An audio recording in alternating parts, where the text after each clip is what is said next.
ജനങ്ങളെ വെല്ലുവിളിക്കുകയാണോ? ജനങ്ങളെ ഭയപ്പെടുത്താനാണോ ഉദ്ദേശം? അതൊന്നും കോൺഗ്രസ് ഓഫീസിൽ പറ്റൂ. അതിന് പുറത്ത് ഞങ്ങളെ മേലെ കയറണ്ട കേട്ടോ. ഞങ്ങളെ മേലെ കയറിയാൽ ചൂടറിയും.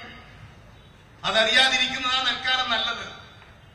അതുകൊണ്ട് മൈക്കിന് മുമ്പിൽ നിന്ന് പ്രസംഗിച്ച് അവിടെ അവസാനിപ്പിച്ച പോട്ട് പോലീസ് ഓഫീസർമാരോട് ഇവിടുത്തെ SP-യുടെ ഒരു പ്രസ്താവന ഞാൻ ടെലിവിഷനിൽ കണ്ടു.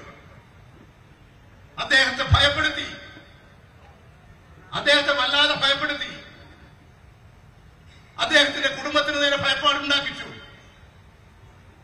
അദ്ദേഹം കാര്യങ്ങൾ ശരിയായ നിലയിൽ നിരീക്ഷിക്കാതെയാണ് ചാനലുകൾക്ക് മുമ്പിൽ അഭിപ്രായം പറഞ്ഞത്. ഇവിടെ നടന്ന സംഭവങ്ങളല്ല. ഇവിടെ പോലീസുകാർക്ക് നേരെ ബോംബെറിയാണ് ഉണ്ടായത്. ആ ബോംബെറിഞ്ഞവരെ കണ്ടെത്താൻ ഇന്നത്തെ നിരീക്ഷണത്തിൽ കഴിഞ്ഞില്ലേ?